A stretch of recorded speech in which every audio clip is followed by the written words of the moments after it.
Buongiorno, benvenuti al Focus TG, siamo in diretta anche oggi in onda per informarvi di quello che sta succedendo in Veneto.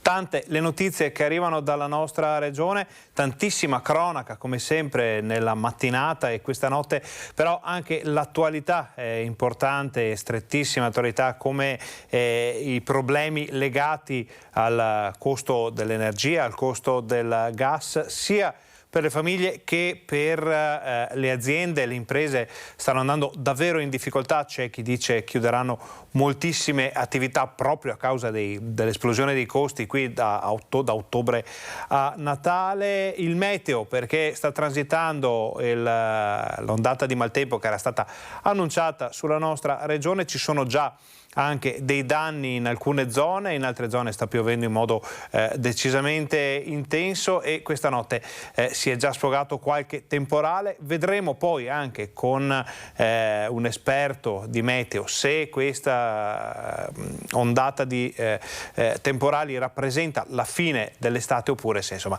è solo una parentesi e dovremo tornare a tribolare un pochino a causa del caldo ancora nei prossimi giorni. Ma andiamo subito alla cronaca perché, come dicevamo, ce n'è davvero tanta come sempre in questa mattinata. Vi ricorderete l'estate, siamo a Belluno, erano state investite 2 persone da un pirata della strada, un'auto che si era poi allontanata dal luogo dell'incidente. Pare che si sia arrivati a individuare il conducente.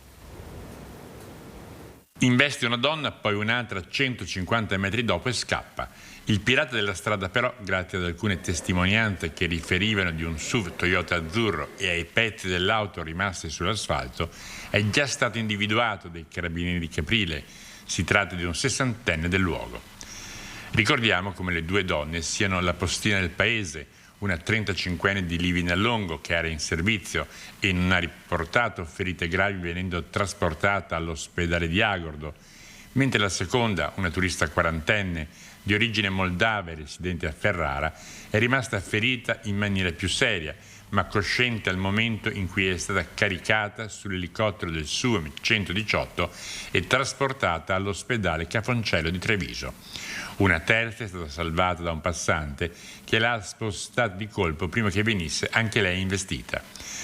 Per il conducente, salvo che non vengano individuate altre ipotesi di reato, scatterà la denuncia a piede libero per lesioni ed omissione di soccorso. Ora ci spostiamo nel veneziano, siamo sempre nella pagina della cronaca, per un maxi sequestro di droga, vediamo. Oltre 69 kg di marijuana, 5 di hashish, 228 grammi di cocaina, 72 di metanfetamina e oltre 90 kg di sostanze liquide con i principi attivi della cannabis. La Guardia di Finanza di Venezia ha arrestato un 50enne che nascondeva la droga in alcuni garage della periferia padovana. L'operazione segue alla perquisizione disposta dalla Procura della Repubblica di Padova dopo gli sviluppi delle investigazioni condotte dalla sezione GOA del Nucleo di Polizia Economico-Finanziaria di Venezia e del gruppo di Tessera, dopo il sequestro lo scorso luglio di una piantagione di cannabis a Vigonza, sempre nel Padovano, colmata con un arresto. L'ispezione dei 2 box auto ha permesso alle Fiamme Gialle di rinvenire, stipato in diversi borsoni e scatole, lo stupefacente sequestrato, oltre a cocaina e metanfetamina nascoste nel bauletto di una sua motocicletta, anche questa sequestrata. Ora sono in corso accertamenti patrimoniali sulle capacità reddituali del 50enne, finalizzati all'eventuale confisca di beni e proventi dell'attività illecita dell'uomo ora detenuto nel carcere di Padova. Ora ci spostiamo a Vicenza, dove è stata sospesa la licenza a un bar. Sentite perché. Ad un bar di Corso San Felice e Fortunato a Vicenza, il questore ha disposto la sospensione della licenza per 7 giorni e la contestuale immediata chiusura del locale. È stato il perdurare delle problematiche di ordine e sicurezza pubblica a convincere ad applicare il severo provvedimento. All'interno dell'esercizio pubblico, infatti, fin dall'inizio mese era stata ripetutamente accertata la presenza di soggetti pregiudicati per reati di natura e gravità diverse che ripetutamente avevano creato disturbo e seri problemi di sicurezza pubblica ai residenti della zona, che avevano denunciato la situazione con numerosi esposti. 2 sere fa le pattuglie interforze, con l'ausilio di cani esami antidroga avevano accertato la presenza di un pusher in possesso di marijuana e la presenza di altri avventori, tutti pregiudicati. Un segnale inequivocabile e preoccupante per il perdurare della situazione, a cui andava applicato un provvedimento più rigoroso nel tentativo di ripristinare sicurezza e tranquillità. Rimaniamo in provincia di Vicenza, dove sono stati arrestati in flagranza di reato 2 ladri. Campo. Una coppia di italiani, lui un 33enne, lei di 36 anni, sono stati arrestati dai carabinieri per furto aggravato in abitazione. Sono stati sorpresi da una pattuglia della radiomobile che perlustrava le vie del comune nelle ore serali e notturne. I due avevano appena razziato l'ennesimo appartamento, con sé avevano gioielli e denaro contante. La donna reggeva ancora in mano un contenitore con all'interno diversi monili d'oro. I ladri erano stati notati dai militari nei pressi della loro autovettura, una Fiat Punto con fare sospetto. In questo periodo infatti era in atto da parte dei carabinieri un rafforzamento del servizio di sorveglianza del territorio mirato proprio a reprimere i furti in abitazione temporaneamente disabitate. A successivo controllo della vettura i militari hanno inoltre rinvenuto attrezzi per scasso e ulteriore refurtiva, in particolare diversi orologi da polso di marche pregiate. Ai 2 ladri non è rimasto che ammettere le loro responsabilità, confessando l'ultimo furto appena commesso. Sono stati pertanto subito arrestati e a seguito della convalida del provvedimento da parte del GIP di Vicenza sono stati portati alla casa circondariale di Vicenza. Ci arriva ora una notizia dalle Dolomiti, perché l'elicottero di Dolomiti Emergency è intervenuto sulla ovest delle Tre Cime di Lavaredo per un alpinista che era volato sulla via de Mut. Il 58enne tedesco, primo di cordata, era infatti caduto finendo su una cengia 5 metri più in basso e riportando un sospetto trauma alla gamba. Sbarcati sul terrazzino a quasi 2900 metri di quota con un verricello di 40 metri, equipe medica e tecnico di soccorso hanno prestato le prime cure all'uomo, lo hanno imbarillato e issato a bordo. L'alpinista ferito è stato trasportato all'ospedale di Belluno. Andiamo avanti con quella che ormai è tutti gli effetti cronaca quotidiana, perché i focolai, i cluster di West Nile stanno spaventando molte zone del Veneto. Vediamo cosa sta succedendo nella Marca trevigiana. La prima disinfestazione è stata eseguita nella notte appena trascorsa. Oggi dalle 13 in avanti il secondo intervento da Piazza Umberto I al civico 39 della Nualese, un'area di circa 100 metri dove vivono le 2 persone contagiate dal virus diffuso dalle zanzare. Così a Zero Branco, dove è stato individuato un cluster di West Nile, da qui l'ordinanza del sindaco Luca Durighetto in accordo con l'ULS 2. La disinfestazione verrà fatta non solo in strada e in piazza ma anche nelle abitazioni private. I cittadini sono invitati a far entrare il personale della cooperativa Triveneta Padova Disinfestazione, incaricata del servizio per l'effettuazione dei trattamenti larvicidi. Prima dell'intervento i cittadini dovranno raccogliere verdura e frutta negli orti e proteggere le piante con teli di plastica, tenere al chiuso gli animali domestici, chiudere le finestre, sospendendo anche il funzionamento di impianti a ricambio d'aria. Dopo il trattamento bisogna pulire con acqua e sapone mobili, suppellettili e giochi dei bambini posti all'esterno e in caso di contatto con il larvicida lavare abbondantemente la parte interessata. Come sempre in questi casi l'invito è di evitare qualsiasi forma di ristagno d'acqua che potrebbe favorire la proliferazione delle zanzare. Quello di Zero Branco è l'ultimo fronte di una serie. Nelle ultime settimane infatti sono aumentati i casi accertati di West Nile nelle province di Treviso e Padova e in generale in diversi comuni del Veneto. L'ultimo bollettino sulla sorveglianza delle arbovirosi diffuso dalla Direzione Prevenzione dell'Area Sanità e Sociale della Regione conta 227 casi accertati di febbre del Nilo, di cui 34 nella Marca con 2 decessi, erano 25 la settimana scorsa. Una situazione molto simile nel Padovano, dove sono salite a 16 le persone ricoverate positive al West Nile nell'azienda dell'ospedaliero Università di Padova. 10 di queste sono ricoverate in gravi condizioni nei reparti ad alta intensità di cura a causa dell'interessamento neurologico. Dal 13 di luglio, giorno del primo ricovero per West Nile, sono state curate all'ospedale di Padova addirittura 75 persone, 46 uomini, 29 donne, per un'età media di 75 65 anni. Sono una trentina i pazienti visti a livello ambulatoriale con una età media più bassa, attorno ai 46 anni. Una quarantina hanno avuto bisogno di ricovero. Nell'ultimo bollettino in regione ammontano a oltre 230 i casi confermati. Poi sentiremo i nostri colleghi se queste notizie riguardanti il West Nile hanno anche altri approfondimenti. Chiudiamo questa parte della cronaca prima della pubblicità con l'espulsione di un uomo che tentava di entrare nella casa dove vivono moglie e figli. Condannato per maltrattamenti e lesioni ai danni della moglie e dei figli e già in passato sottoposto ad un obbligo di allontanamento dalla casa familiare, non ha esitato però a violare queste misure. Per questo un 52enne pakistano residente a Padova è stato arrestato e questa volta anche espulso dal territorio italiano. L'uomo era in regime di sorveglianza speciale, ma già lo scorso aprile era stato controllato ad Adria dalla polizia ferroviaria e così indagato per inosservanza dell'obbligo di soggiorno a Padova. Il 24 agosto inoltre lo straniero aveva richiesto al 113 l'intervento delle volanti perché non riusciva ad entrare nella propria abitazione a Kamin. I poliziotti intervenuti hanno capito però che si trattava dell'abitazione in cui vivevano la moglie e i figli ai quali l'uomo non può avvicinarsi. Il 52enne è stato così denunciato, processato per direttissima e essendo irregolare sul territorio nazionale è stato espulso e in queste ore verrà trasferito in un centro di permanenza per i rimpatri. Noi adesso facciamo una brevissima pausa pubblicitaria. Voi state con noi perché torniamo fra pochissimo e parliamo di meteo con Nicolas Faronatio di Meteo Bassano Pedemontana del Grappa, che vediamo già collegato con noi, quindi giusto il tempo di un breve break pubblicitario.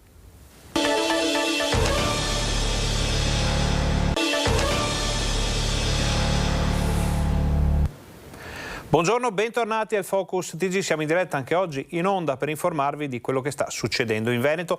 In Veneto succede che sono già passate nel corso della notte alcune ondate di temporali che hanno portato in alcune zone della nostra regione precipitazioni intense e anche qualche danno. Ne parliamo assieme a quelle che sono le prospettive per l'immediato futuro con Nicolas Faronato di Meteo Bassano e Pedemontana del Grappa. Grazie Nicolas per essere qui con noi. Ciao Ferdinando, buongiorno a tutti. Allora, abbiamo i dati sotto mano, ci risultano addirittura 50 mm di pioggia in alcune zone dell'Alto Vicentino, temporali piuttosto intensi in quella zona. Vediamo dalla mappa dell'ARPAV che invece non ha fatto neppure una goccia in gran parte della parte sud del Veneto. Nicolas, siamo di fronte alla fine dell'estate?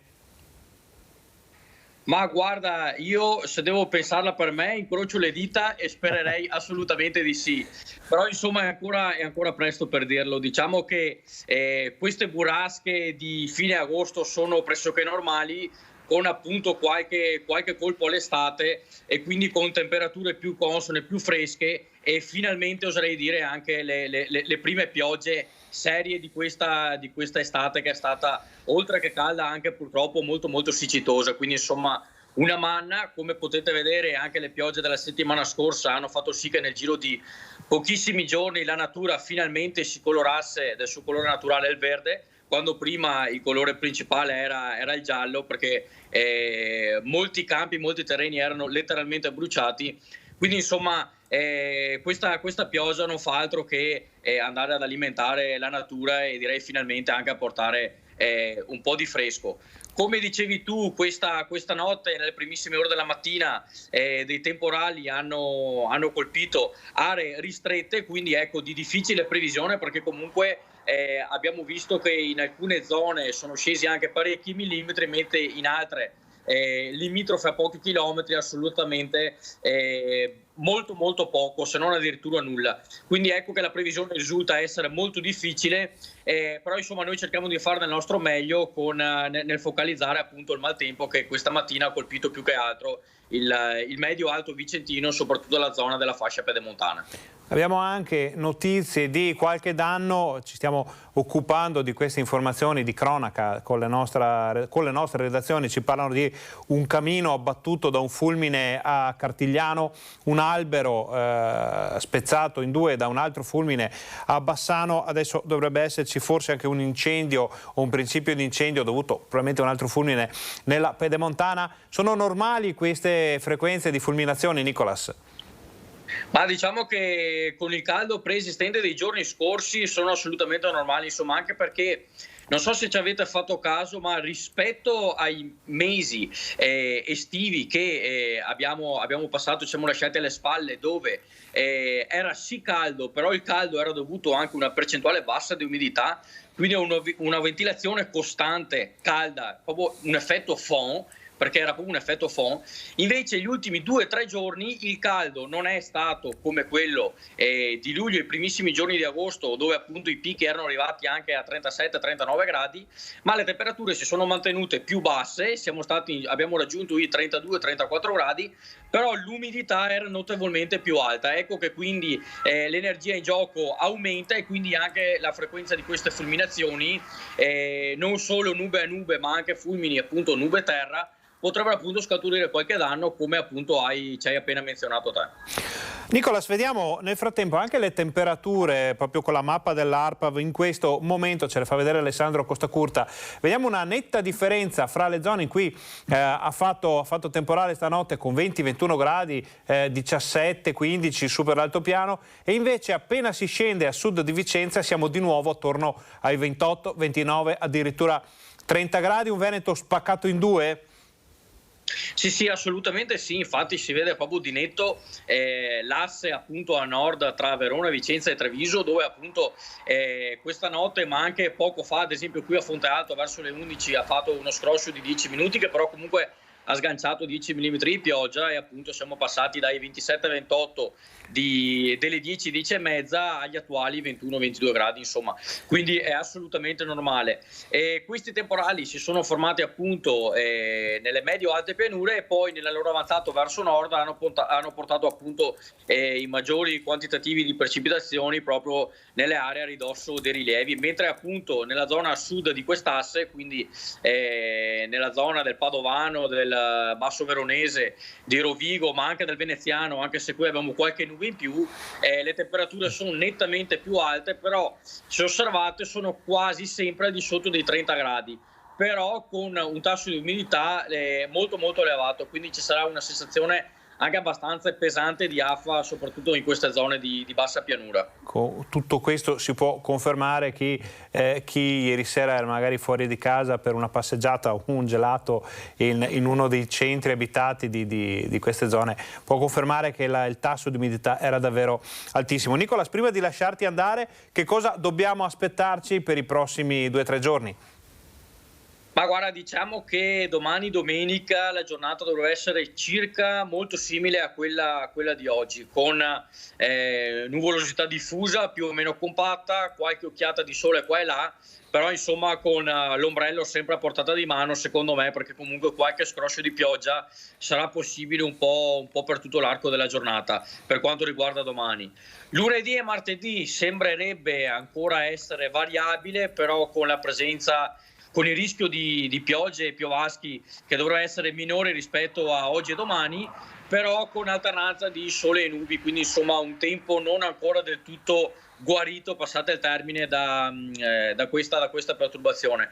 Ci aspettiamo invece, anche se è un po' presto parlarne, da metà settimana un possibile coinvolgimento da parte di un po' tutto il nord Italia di una perturbazione di origine atlantica, con quindi anche un calo delle temperature proprio a partire tra mercoledì notte e giovedì, e forse ancora qualche precipitazione, insomma, quindi ecco che l'estate inizia un po' ad arretrare, l'anticiclone inizia un po' ad arretrare, quindi si sposta verso meridione, e qui al nord iniziano appunto le prime avvisaglie di una stagione che sta andando verso la sua fine, e che in teoria dovrebbe lasciare un po' più spazio all'autunno. Ecco, autunno chiaramente è precoce, perché comunque sappiamo che settembre spesso ci sa regalare giornate tardo estive anche molto gradevoli, la cosiddetta estate settembrina, con comunque valori diurni anche superiori ai 30 gradi, però insomma le giornate si accorciano, le notti si allungano, e di conseguenza insomma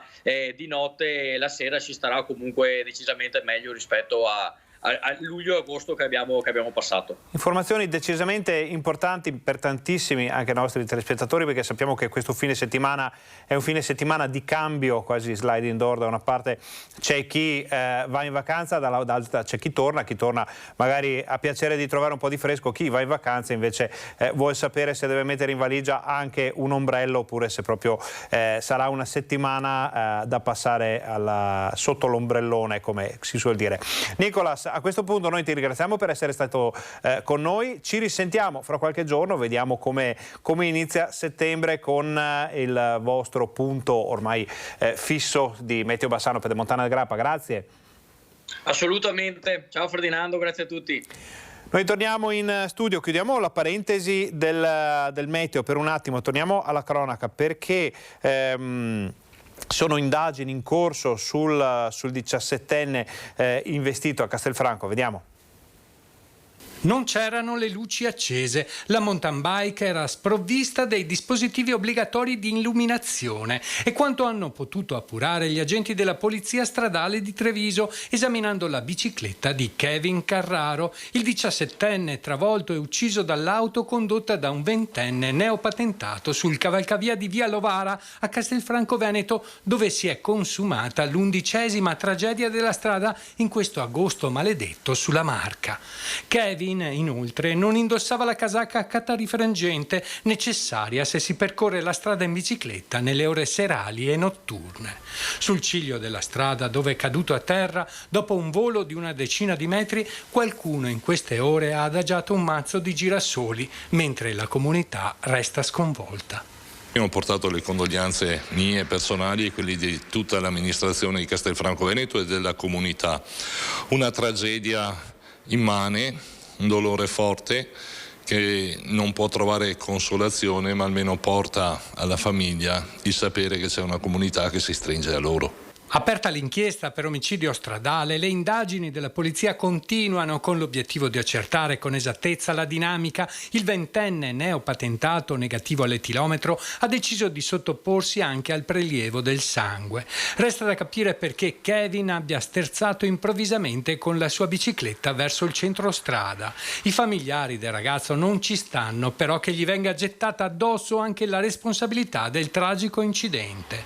Kevin e i suoi amici pedalavano in gruppo, spiegano i familiari, quando è sopraggiunto alle loro spalle il SUV ad alta velocità che poi lo avrebbe travolto. A quel punto i ragazzi si sono spostati in fretta sulla destra per disporsi in fila indiana, mentre Kevin, che si trovava in una posizione più adiacente alla linea di mezzaria, si è spostato sulla sinistra per permettere il passaggio della vettura, probabilmente calcolando di non riuscire a rientrare sul lato destro in tempo. Purtroppo, attaccano i familiari, il conducente si è limitato soltanto ad abbagliare e suonare il clacson senza rallentare la sua folle corsa. In quel punto vige il limite di velocità di 50 km/h e il cavalcavia risulta essere perfettamente illuminato anche di notte. Se l'automobilista che aveva visto il gruppetto di ciclisti avesse rispettato i limiti di velocità, sarebbe riuscito a frenare tempestivamente e questa tragedia si sarebbe potuta evitare. Intanto si attende il nulla osta per fissare i funerali che con ogni probabilità saranno celebrati all'inizio della prossima settimana nella chiesa di Castelfranco Veneto, più capiente rispetto a quella di Villarazzo, dove invece il giorno prima delle esequie dovrebbe essere recitato il rosario. Ora noi facciamo una breve pausa pubblicitaria, voi state con noi perché torniamo fra pochissimo.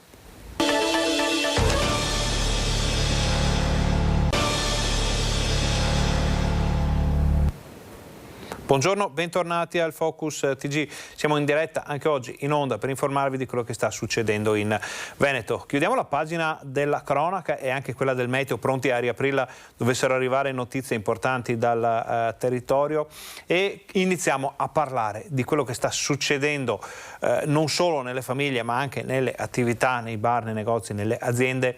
Con l'esplosione delle bollette ci si aspettava sì un rincaro, una serie di rincari, ma insomma sono cifre che fanno davvero impallidire, che fanno davvero paura. Sono tantissime le aziende che probabilmente dovranno fare scelte drastiche da qui in avanti, per non parlare di quello che dovranno fare le famiglie. Questa situazione è già nell'agenda politica, visto che siamo anche in campagna elettorale. Tutti ne parlano, ci sono tante proposte, ci sono tante richieste e resta da capire che cosa accadrà effettivamente. Andiamo subito a vedere l'allarme lanciato da Federalberghi. Volano i prezzi di gas ed elettricità ed è allarme Federalberghi. Il presidente veneto Massimiliano Schiavon parla di situazione peggiore rispetto a quella che la categoria ha dovuto affrontare con il Covid. Aggiunge che oggi si corre il rischio concreto che gli albergatori che pagano le bollette non riescano a fare altrettanto con i dipendenti. Forti ricadute occupazionali quindi, in quanto la situazione drammatica potrebbe comportare problemi per il rinnovo dei contratti sugli stagionali e l'occupazione in genere.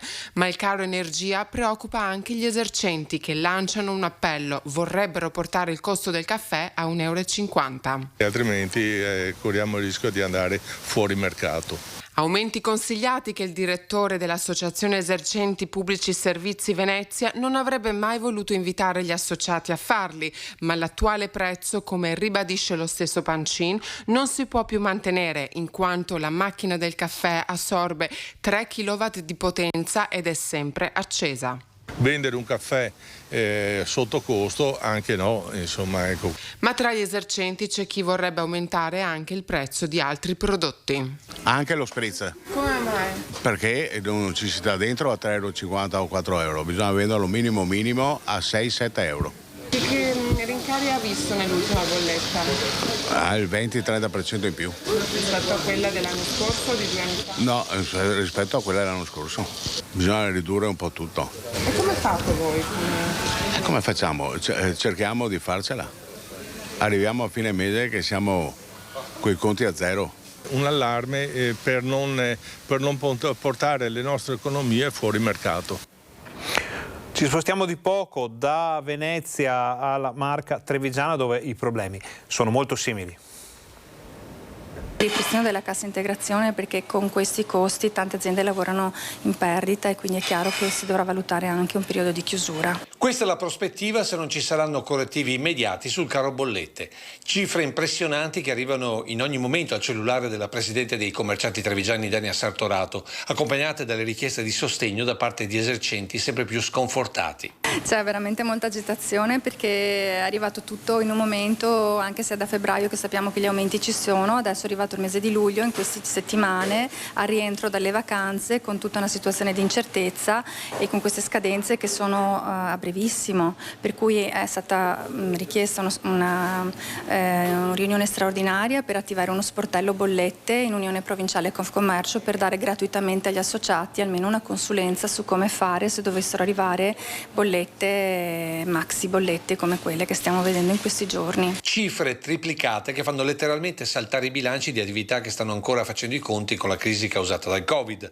Per questo anche da Treviso è già partita per Roma una richiesta importante. È stato chiesto ripristino del credito d'imposta già utilizzato in periodo di pandemia per le nostre imprese che non sono considerate energivore, quindi non ricadevano nel percorso di sostegno alle imprese. Ma questo non riuscirà ad evitare aumenti dei listini, come già annunciato a Venezia per la tazzina di caffè a 1,50 €. Quella strada è segnata, bisognerà arrivare necessariamente ad un aumento. Forse non sarà il caffè il prodotto proprio principe degli aumenti, però altre voci di costo altri listini dovranno essere necessariamente rivisti se non c'è un cambio nei costi, se non c'è un freno ai costi. E proprio per essere trasparenti con i clienti che da ieri pomeriggio l'Associazione Commercianti ha invitato tutti gli iscritti a pubblicare le proprie bollette, come già fatto in serata da questo ristoratore di Cison, seguito da molti altri nella giornata di oggi. Uno sfogo con un'azione concreta per indirizzare la rabbia di questi giorni che stanno arrivando le bollette, che sono fuori da ogni logica, veramente alla follia. Questo per quanto riguarda i bar, i ristoranti, questo tipo di attività, però i problemi arrivano anche per le famiglie. La sola spesa per quelli che sono i prodotti che arrivano dall'agricoltura potrebbe costare addirittura 500 euro in più ogni anno, ogni famiglia. Inflazione, gas, energia elettrica pesano direttamente sull'economia familiare e indirettamente sulla borsa della spesa. Coldiretti ha stimato in 564 euro gli aumenti a carico di ogni famiglia, soprattutto per pane, pasta e riso. Per l'azienda agricola abbiamo avuto degli aumenti inimmaginabili, perché dal 180 al 190% sui concimi, al 160% sul gasolio, io porto l'esempio mio personale: in questo mese è quadruplicata la cifra dell'energia elettrica e di conseguenza vanno a incidere nel costo della produzione. Il problema è che la filiera comunque è lunga prima di arrivare sulla tavola del consumatore e di conseguenza, come abbiamo noi gli aumenti di costi, li hanno anche lungo la filiera e viene ricaricato a spesa del consumatore. Costa di più produrre, confezionare e trasportare il cibo e poi comprarlo, anche se a chilometro zero. Il potere d'acquisto però sta calando e la conseguenza può essere solo una. Qual è il problema di fondo? Il problema di fondo è che comunque per le famiglie, oltre alla spesa alimentare, ci sono molte altre spese e si trovano in difficoltà, di conseguenza consumano meno prodotti che si ripercuotono per l'agricoltura. Per una famiglia media gli aumenti saranno su pane e pasta di 115 euro, su carne e salumi di 98, verdure più 81 euro, latte e formaggi 71, pesce 49. Si ridurranno quindi le quantità della merce e caleranno ulteriormente i guadagni dei produttori, già aggravati anche dall'estate siccitosa. Le condizioni climatiche ed economiche hanno modificato alcune scelte dei consumatori. Si utilizzano o si consumano prodotti di stagione che sicuramente hanno un prezzo un po' inferiore, anche se devo dire purtroppo quest'anno sul settore orticolo c'è stata molto meno produzione e di conseguenza si fa anche fatica a reperire il prodotto. Questo vuol dire che probabilmente tante famiglie taglieranno la spesa per quello che riguarda i prodotti agricoli. Pare addirittura, ce lo dice Coldiretti stavolta di Padova, che c'è stata già una sforbiciata su questo paniere. Sempre meno frutta e verdura nelle tavole dei padovani per colpa dell'aumento dei prezzi. Secondo le stime di Coldiretti, nel 2022 gli acquisti di ortaggi crollano in quantità dell'11% rispetto allo scorso anno. Il consumo di frutta e verdura delle famiglie nel primo semestre del 2022 si è attestato a 2,6 milioni di tonnellate in quantità. C'è stato un mix esplosivo: da un lato l'aumento di costi di produzione e l'aumento di costi energetici, dall'altro una minore produzione data da un'annata siccitosa e con molti eventi calamitosi. Questo ha fatto sì che nel carrello dei nostri consumatori la spesa alimentare sia aumentata. Purtroppo ne ha fatto spese la frutta e la verdura, che sono elementi basilari della nostra dieta mediterranea, con un calo medio dell'11%. Con punte 17-16 sulle zucchine e un 3-4 sull'insalata. A pesare è stato l'aumento dei prezzi, che sono rincarati al dettaglio per gli ortaggi del 12,2% e per la frutta dell'8,5%. Siccità ma anche caro energia che stanno mettendo in ginocchio le aziende del settore primario. Per le imprese agricole, per chi produce, la situazione non è rosea, perché purtroppo, due dati solo per far capire, 160-170% in più dei concimi, un 130-140% in più del gasolio, per non parlare dell'energia, fa sì che molte di queste hanno problemi dal punto di vista della redditualità, e quindi stimiamo che un'azienda su 10 sarà destinata a chiudere e una su 3 avrà per il momento dei problemi economici dal punto di vista della redditualità. Un circolo vizioso che avrà un impatto devastante per l'economia ma anche per la salute. Il taglio dei consumi di frutta e verdura nel tempo infatti non farà di certo bene alle persone, se si considera che è di 400 grammi per persona la soglia minima di frutta e verdura fresca da mangiare più volte al giorno, raccomandato dal Consiglio dell'Organizzazione Mondiale della Sanità per una dieta sana. Per questo Coldiretti Padova si appella alla politica per mettere in campo azioni concrete. Se non si farà un qualcosa di tangibile, di concreto dal punto di vista energetico, e quindi questo vuol dire non risolvere il problema a livello italiano ma parlarne a livello europeo, non solo l'agricoltura ma tutti i settori imprenditoriali del nostro territorio andranno in sofferenza, come le nostre famiglie, chi nel piccolo chi nel tanto, per quello che succederà nei prossimi mesi. Allora, adesso ritorniamo a Padova, ma in diretta, perché per parlarci di quello che sta succedendo anche nelle attività, nei negozi, nei bar, nei locali, c'è Valentina Visentin. Buongiorno Valentina.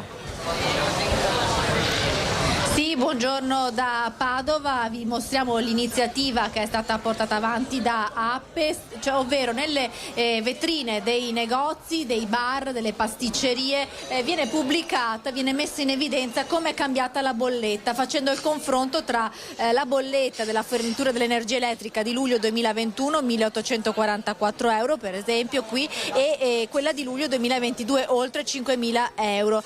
Questa è la bolletta, quanto ha pagato Fabrizio Graziati, titolare della pasticceria Graziati qui in centro storico a Padova. Un confronto impietoso e a quanto pare i mesi successivi, i mesi seguenti saranno ancora peggiori. Sì, ho parlato con il mio consulente, con il mio fornitore di energia sia elettrica che gas, il quale mi spiegava che il gas è aumentato di 11 volte e l'elettricità è aumentata di 7 volte.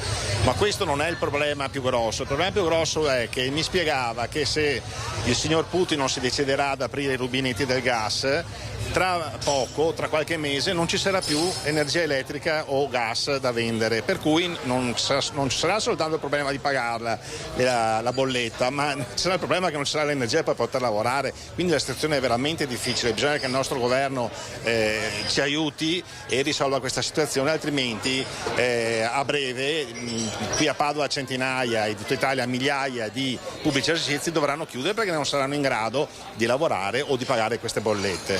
Ecco, la nostra associazione ha preso questa iniziativa di preparare questi cartelli per sensibilizzare la cittadinanza, per far capire alla cittadinanza che razza di stangate ci siamo presi e per fargli capire che siamo costretti ad aumentare un pochino i prezzi. Noi abbiamo aumentato di 10 centesimi la caffetteria con 1000 scrupoli, avvertendo prima del tempo la clientela che avremmo fatto questo passo per mantenere inalterata la qualità ed il servizio a cui sono abituati da 100 e passa anni, e siamo stati costretti appunto a fare questo piccolo aumento, 10 centesimi sulla caffetteria e 10 centesimi sulla pasticceria, ma non sono assolutamente sufficienti per coprire tutti gli aumenti che abbiamo avuto, perché ovviamente oltre all'elettricità e al gas è aumentato in maniera straordinaria tutte le materie prime. Materie prime aumentate, gas aumentato, insomma quest'estate avete anche adottato delle misure che mai in tantissimi anni di attività avete preso. Sì, ognuno cerca di risparmiare come può, noi in particolare nei mesi precedenti, da giugno, forse anche da maggio, perché già da maggio aveva cominciato a fare caldo, chiudevamo alle 4 del pomeriggio, 3:30, 4 del pomeriggio, perché così almeno contenevamo un po' i costi del personale e un po' dell'energia elettrica. Questo è quello che abbiamo pensato di fare noi, ma ovviamente dopo gli incassi erano più bassi. Ecco, questa è la fotografia ancora una volta impietosa, con questi numeri che inquadrano molto bene il problema che stanno affrontando tante attività commerciali della nostra città, ma in realtà di tutto il paese. Da Padova è tutto. Ferdinando, ti restituisco la linea allo studio. Noi ringraziamo Valentina Visentin per questo collegamento, naturalmente anche il suo ospite con tutte le informazioni che ci ha fornito. Possiamo vedere che quello che succede a Treviso succede anche a Padova, quello che succede a Venezia succede ovviamente anche a Vicenza, è tutto il Veneto, come tutta Italia, che sta soffrendo in maniera indicibile, e quello che succede adesso è solo, secondo gli addetti ai lavori, secondo gli esperti, secondo chi ha in mano le carte, come si suol dire, la punta dell'iceberg, quindi da qui in avanti sarà un piano inclinato, molto probabilmente, in cui ne vedremo davvero di tutti i colori. Adesso noi facciamo un'altra breve pausa pubblicitaria, voi state con noi perché torniamo fra pochissimo.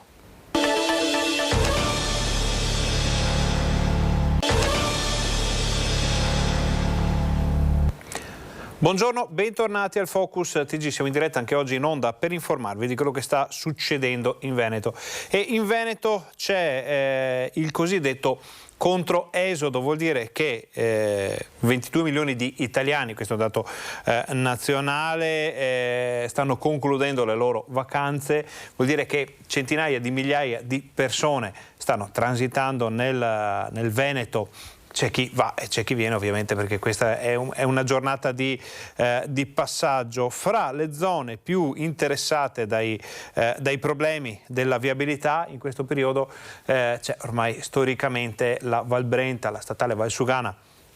Attraversa tutto un territorio che ovviamente non era né nato né progettato per questo tipo di traffico. Quest'estate ci sono stati problemi gravissimi, si è arrivati addirittura nei giorni scorsi a vedere incolonnamenti in giorni feriali, giorni lavorativi, e questo non era mai successo. Vuol dire che la situazione è davvero al limite. Ne abbiamo parlato con il sindaco. Sull'annosa questione della viabilità in Valsugana si sono spesi fiumi di parole, scritte pagine e pagine di giornali, raccolte interviste su interviste per raccontare una storia infinita che va avanti ormai da più di 50 anni e che ancora oggi, purtroppo, non vede una luce in fondo al tunnel. Intanto il traffico lungo la strada statale 47 continua ad aumentare, weekend da bollino nero, ma anche durante la settimana spesso si formano lunghe colonne di mezzi che paralizzano la viabilità, mentre i paesi della Val Brenta soffrono. Ma la pazienza è esaurita, finita e il tempo è scaduto. Secondo il sindaco Ferrazzoli è indispensabile ripartire dal progetto condiviso del 2008. Il progetto prevedeva la realizzazione di opere prevalentemente in galleria, con entrata a Pian dei Zocchi e uscita a Pove del Grappa. Quindi quella è la base di partenza, e su quel progetto poi bisognerà sviluppare i nuovi ragionamenti tenendo conto che le normative sono cambiate, ma quello che abbiamo detto noi ad ANAS è che quella è una buona base di partenza, dobbiamo tener conto però delle rinnovate necessità, che sono quelle appunto che si faccia presto. Quindi non è possibile fare un'opera che sia utilizzabile solo quando sono stati spesi tutti i soldi, bisogna fare un'opera che consenta di realizzare dei pezzi man mano che sono realizzati, perché ne va della vivibilità della Val Brenta. A disposizione di ANAS ci sono 8 milioni di euro per la nuova progettazione. Abbiamo rinnovato ad ANAS le necessità del nostro territorio, che sono quelle di avere una strada nuova, parallela, gratuita e che risolva una volta per tutti i problemi della Val Brenta. E mentre si ragiona sulla nuova Valsugana, la Val Brenta continua a pagare un prezzo molto alto in termini di vivibilità e sicurezza. Bisogna pensare a dei modi diversi di gestione della provinciale e della statale, perché finora la gestione della statale è stata totalmente scaricata sul comune di Val Brenta, che con spese a proprio carico ha gestito la viabilità in modo che fosse più fluida. Questo però ha aggravato la situazione in provinciale, e di questo io credo che tutti i soggetti interessati dovranno tenere conto insieme a noi per individuare delle soluzioni innovative che impediscano di trovarsi in situazioni come quelle che si sono verificate quest'anno. Noi non è che chiediamo quest'opera, noi quest'opera la pretendiamo perché il problema della Valsugana, con la mancata realizzazione della Valdastico Nord, che ormai è sotto gli occhi di tutti, e con il completamento della Pedemontana, diventa, come lo è sempre stato, un problema che non è del comune di Val Brenta, è un problema della viabilità veneta e anche nazionale, e di questo le autorità competenti devono farsi carico. Noi faremo pressione affinché questo avvenga, perché la situazione è insostenibile per il nostro comune, ma ne va anche dell'incolumità pubblica. Come volevasi dimostrare, basta dare un'occhiata a Google Maps per vedere che in questo momento la statale Valsugana, all'altezza di Carpanè, ovvero l'abitato di cui parlavamo poco fa, è completamente intasata. Naturalmente, visto che è giorno di controesodo, è intasata in direzione sud, quindi bisognerà nei prossimi giorni, nell'immediato futuro, approfondire anche questi temi, arrivare a una soluzione. Però allarghiamo lo zoom e vediamo i dati di questo controesodo.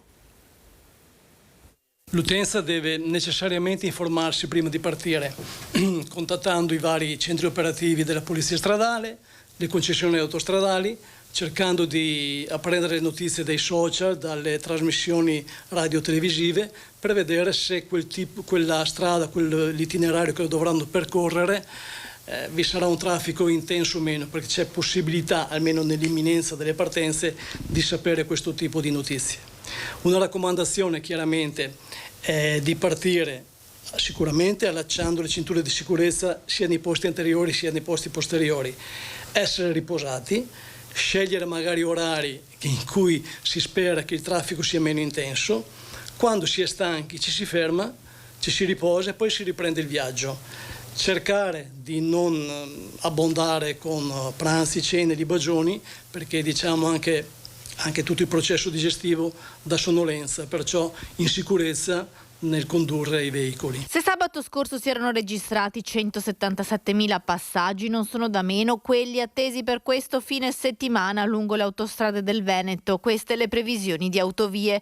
Secondo fine settimana di controesodo con i vacanzieri di ritorno dalla Croazia, dalla Slovenia, dalle località di mare dell'Adriatico e dalla montagna. Numerose le pattuglie della polizia stradale lungo la tratta autostradale. Si raccomanda nessuna distrazione alla guida e il rispetto dei limiti di velocità. In questi periodi vi è un aumento della presenza delle pattuglie, specialmente negli snodi principali. Consideriamo che il Veneto è percorso dalla 4 nella sua interezza e soprattutto nella tratta da Brescia a Venezia il traffico si prefigura molto intenso. Snodo di Padova, tutto il bacino attinente le località del lago di Garda, perciò con i vari parchi di divertimento. In quei luoghi la presenza delle pattuglie zona di Venezia è sicuramente aumentata. I colleghi a bordo sono capaci di fornire ogni notizia utile perché tramite gli apparati telefonici e radio sono informati sulla situazione che vi è in quel preciso istante nelle autostrade di nostra competenza. I mezzi pesanti non potranno circolare dalle 8 alle 16 di sabato e dalle 7 alle 22 di domenica. Ora vediamo una situazione legata alla viabilità che riguarda da vicino la zona di Vicenza.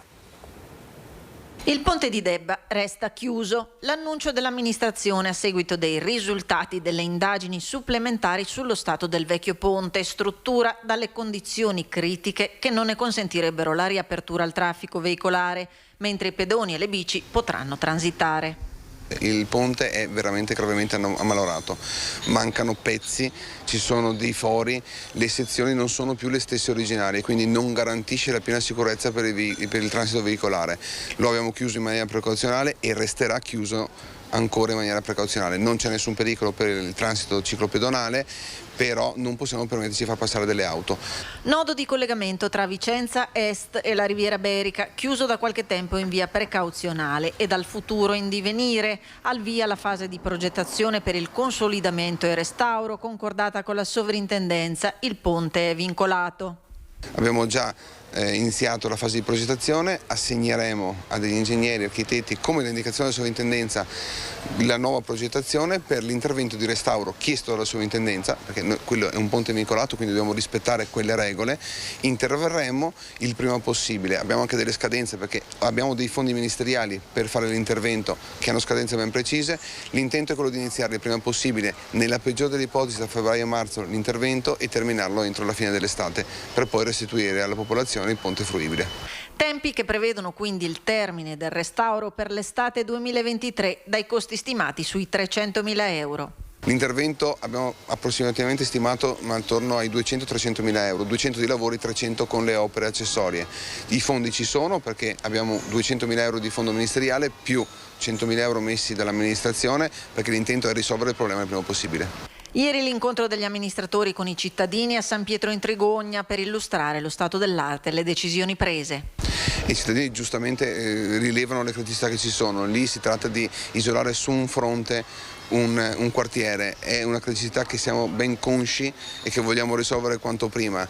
C'è, però penso che abbiano compreso qual è la gravità dello stato del ponte e che in una maniera precauzionale a loro tutela. Queste le scelte amministrative, le scelte della politica. Sentiamo le opinioni delle persone invece.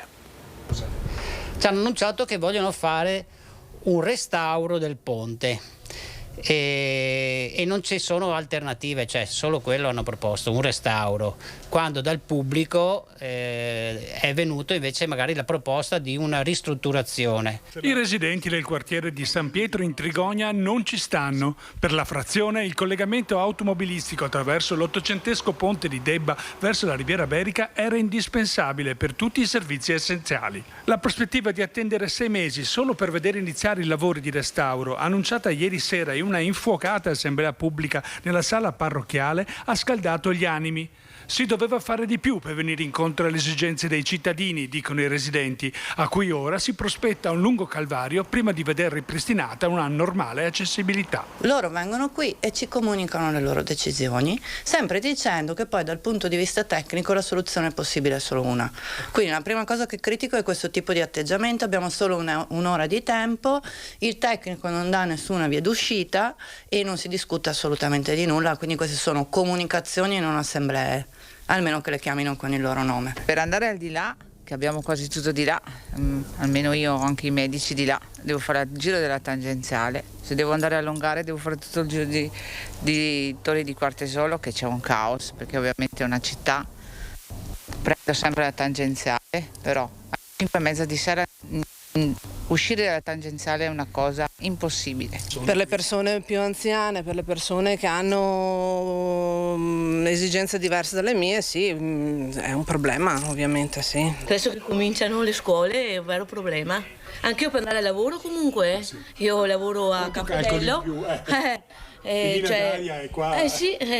O per la tangenziale appunto per il casale, più che altro il mio problema è adesso per l'inverno, è lunga. Certo.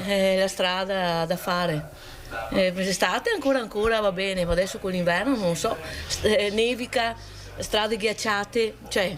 Il ponte che c'è è già stato restaurato una volta, nel 2009 mi sembra, noi non eravamo ancora qua e dal 2009 adesso non è che sono passati tanti anni, quindi magari forse una ristrutturazione invece che un restauro sarebbe migliore. Prima di salutarci vi facciamo vedere i dati che ci arrivano dall'azienda Zero della Regione del Veneto, sono quelli aggiornati a questa mattina per quanto riguarda il Covid, perché comunque il tema è di attualità anche in questo momento. Allora, i dati sono molto bassi, sono 2.698 le positività riscontrate con gli ultimi tamponi nella giornata di ieri, che portano il numero delle persone attualmente positive in Veneto a 49.796, sono dati davvero molto bassi anche rispetto a quelli dei giorni scorsi. C'è da dire che complessivamente quasi 2.200.000 veneti sono rimasti coinvolti in questa faccenda dall'inizio dell'emergenza. Scendiamo nella seconda parte di questa tabella per vedere come sta reggendo la sanità in questa fase così particolare dell'emergenza Covid. Allora, ci sono 730 persone ricoverate in area non critica, di cui 437 ancora positive, 34 persone ricoverate in terapia intensiva, di cui 19 ancora positive, un numero comunque in calo. Vediamo le differenze: meno 27, c'è un bilancio negativo di 27 unità per l'area non critica, bilancio sostanzialmente invariato per la terapia intensiva. Purtroppo sono da segnalare ancora 5 decessi. Questa era l'ultima notizia del nostro telegiornale. Per tutto quello che non è stato detto fin qui vi invitiamo a seguire TG Bassano e TG Vicenza di questa sera. Noi ringraziamo Alessandro Costacurta e Renzo Rigon per la regia, ringraziamo tutti i colleghi che ci hanno permesso di portare nelle vostre case tutte le ultime notizie dal Veneto. Vi ringraziamo per essere stati con noi e vi auguriamo un buon pomeriggio.